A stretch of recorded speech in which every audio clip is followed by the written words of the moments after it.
All of my content is sponsored by my patrons, so thank you to my patrons for supporting my content. If you want to be down with the crew, it's only $5, but if you want the vlogs too, that's 10. So hit me with the 10, come through, and be part of the family. How come you don't want trucker hats, t-shirts, and sweatshirts? hillfoxclub.com.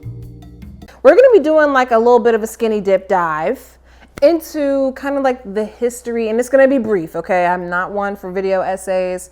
Well, not so much. I do on my other channel sometimes. I'm not really one for video essays, and I'm not a researcher. I just really love clothes, and I love understanding trends and why they happen and kind of like the consciousness behind fashion.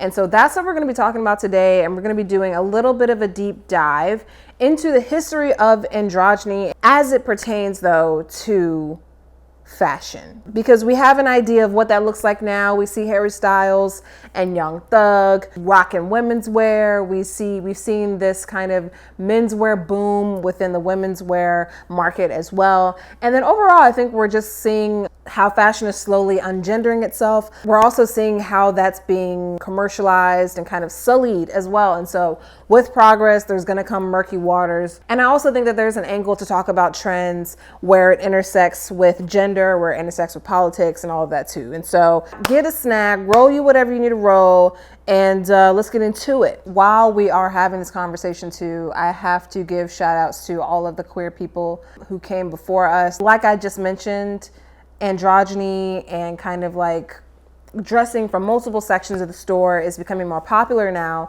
But one thing I'm seeing is a lot of like really ripped cis men getting a lot of credit. And what we're not going to do is fucking that. What we're actually going to do is give credit to the trans and queer people back in the day who have really spearheaded a lot of these trends. And it's funny because that's actually where we're going to start.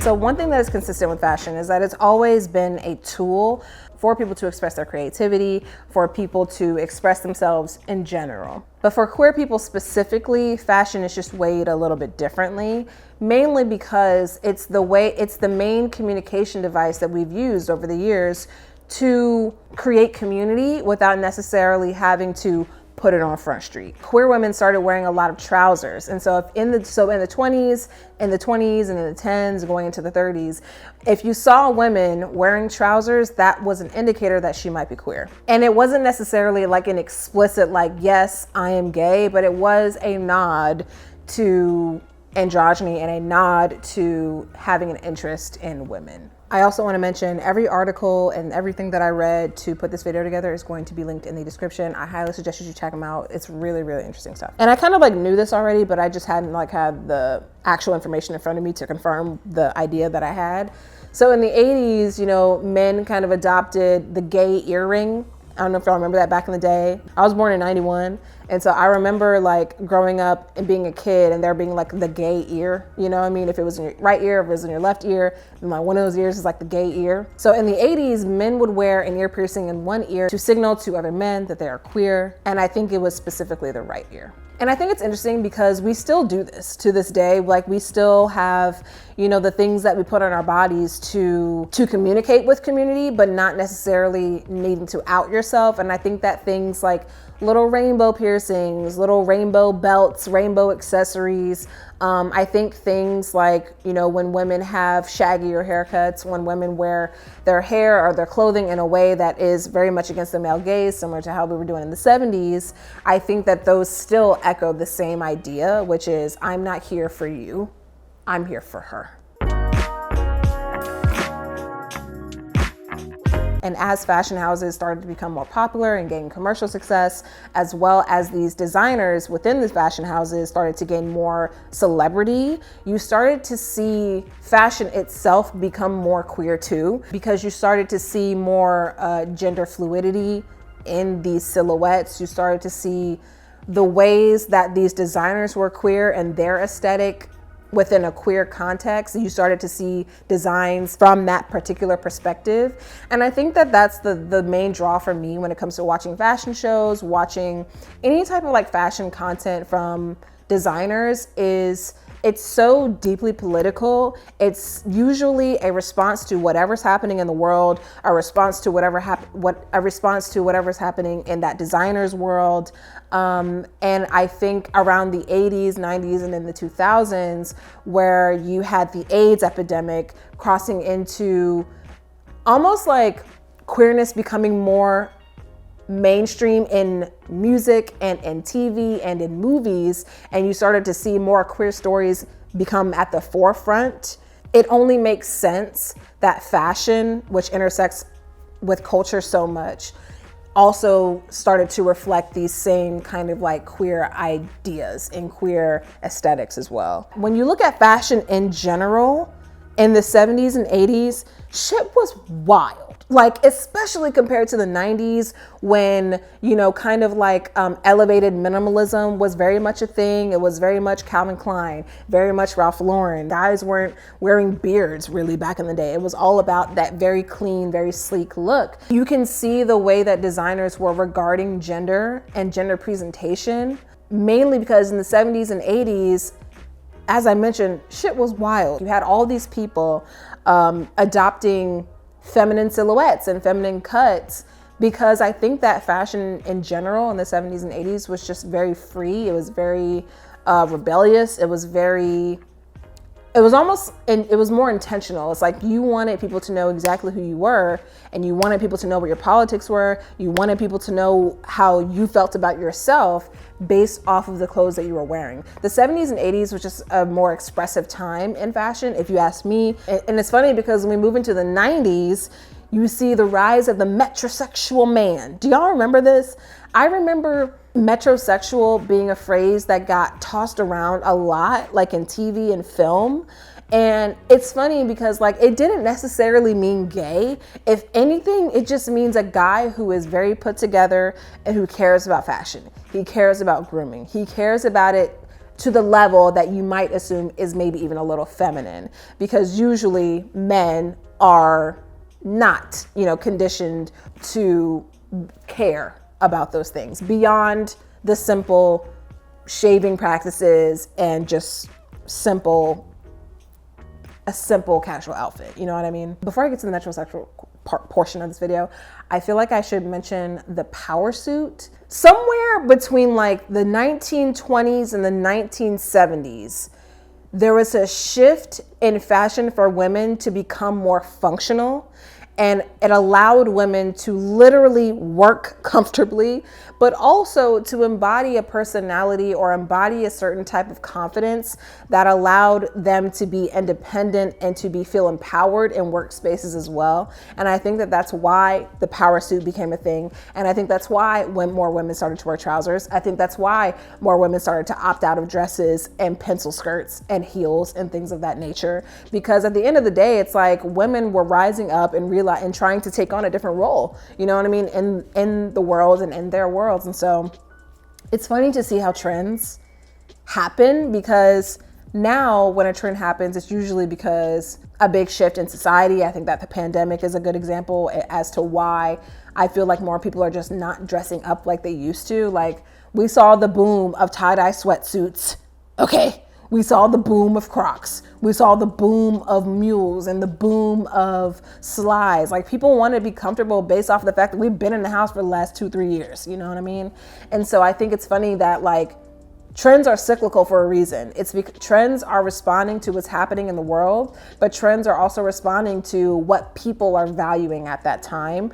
And it's just really interesting to me to see the wave of trends and how they speak to truly where we are in time, where we are in history at that point. And also with protests, people were trying to find more ways to express themselves in their politics. And of course, fashion is a really good tool for that. And I'm thinking of like Jimi Hendrix, for example, like in the 70s, where you saw, you know, the hippie, the love movement, you know, everything's all good. We all smoke weed and we all just want to love each other and, like, you know, I don't know, do threesomes in the forest.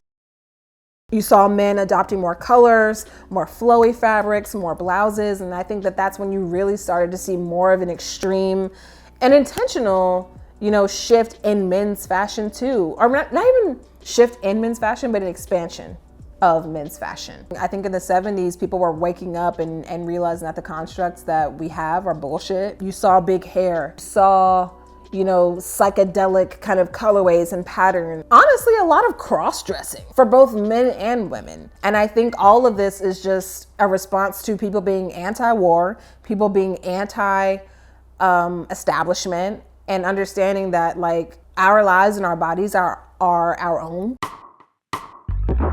But back to metrosexuals. The term was first coined in 1994 by the journalist Mark Simpson, who used it to describe the single man with a penchant for shopping and, in general, the good life.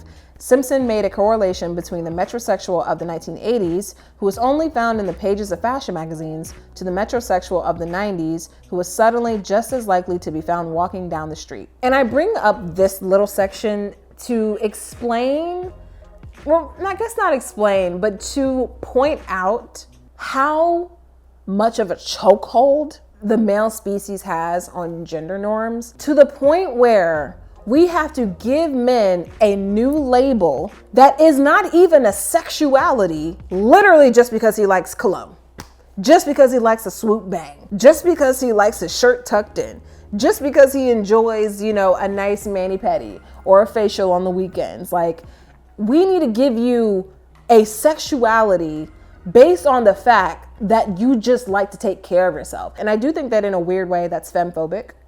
I can't quite explain that, but it feels femphobic and really homophobic too. If you want to call it out, let's just call it what it is. Ultimately, I think that this phrase has kind of fizzled out because of fast fashion. That's my theory. I think that as fashion became more accessible, and as marketing and branding and advertising and ad dollars increased, and we just saw more and more of really pretty people on TV, really pretty people in movies and film, and we love what they have on, and they, I remember do y'all remember back when Dove came out with that ad of a model and it showed the whole process of her being photoshopped and stuff?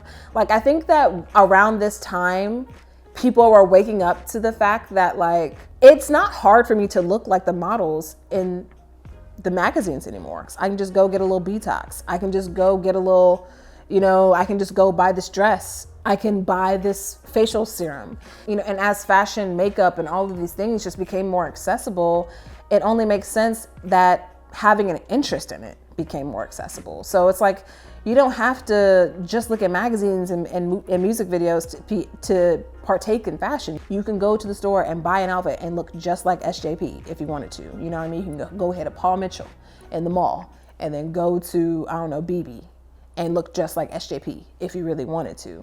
And so I think that's why it just kind of fizzled out, because it was less special. It was something that everyone could do now. And I also think that it has to do with body image. I think that it has to do with the way that we push beauty and beauty standards and what that looks like. And with the beauty industry booming, with fast fashion booming, becoming the beauty standard became way more accessible. And so I think that that's why it kind of fizzled out. On top of the fact that we do just live in a capitalistic society. So girl, you didn't have a choice. You better get cute or die trying.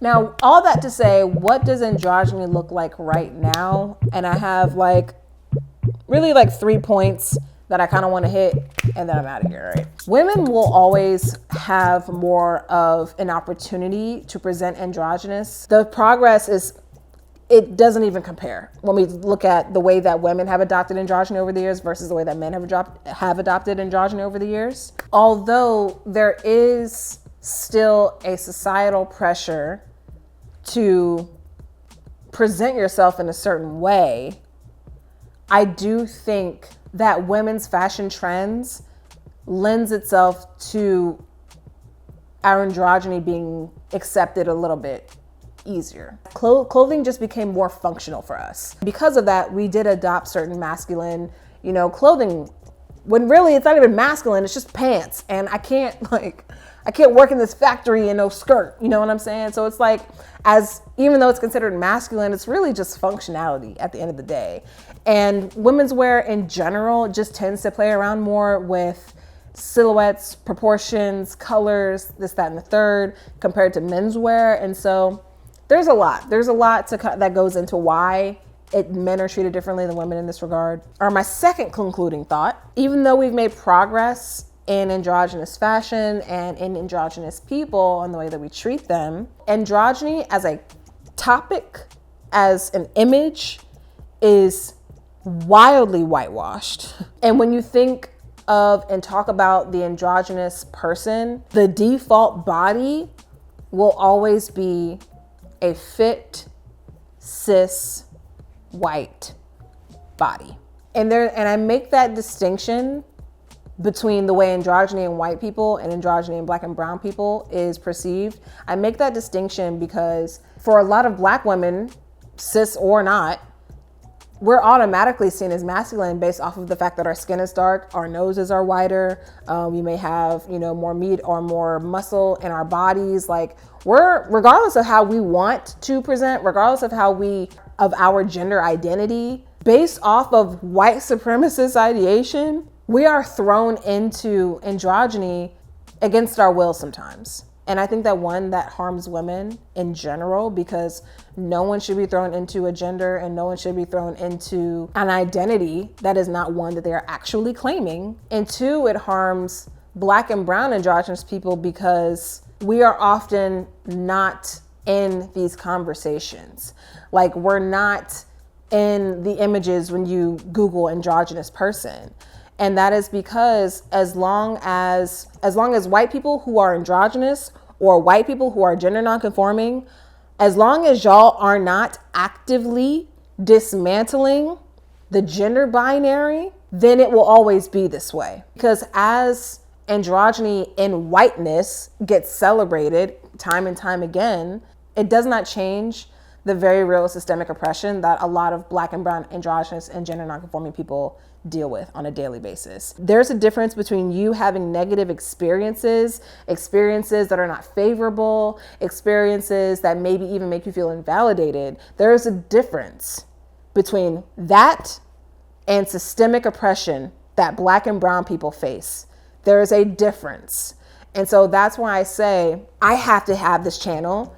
I need to keep having these conversations. I actually made another video talking about this, and I'll link it in the description. I was spitting in that one too, honestly. And the very last thing that I will say, which we already know at this point, okay? Androgyny and genderless clothing is so highly commercialized at this point. So when you look at genderless and androgynous clothing lines, they're all for fit white bodies. And when I say fit white bodies, I'm talking about bodies that don't have, sorry, I thought I saw a tarantula on the wall. I'm mainly talking about bodies that don't have curves or exaggerated features. Any type of feature that is not a European standard. As long as these clothing brands are creating clothes that only fit those bodies, there are androgynous and gender nonconforming black and brown people who do not have those spaces to shop. It's great because we have, Collusion by ASOS. It's great because we have, Essentials brand by Fear of God. It's great that we have these brands that are explicitly saying we are for everyone. We have this size to this size. We are androgynous, we're unisex, we're genderless. Labels don't mean shit over here, babe. Come buy these t-shirts. Like, that's great. But at the same time, you still have so many curvy plus size people who are not represented in these conversations about androgyny. Therefore, there are very limited spaces for people like that to shop and feel validated in their presentation. So there's more work that needs to be done. Y'all, that is it for me today. Thank you for hearing me run at the mouth for 45 minutes. I appreciate you. If you really like this video, I did do another one about androgyny. I will link it down in the description, or maybe it'll be up in the card, whatever. Actually, no, I'm gonna put it right over here. So you can just click it. You can just click it and watch it for yourself. And I'll see y'all soon in the next one. Never forget, wear what you want, wear what you like, wear it out. Adios, man.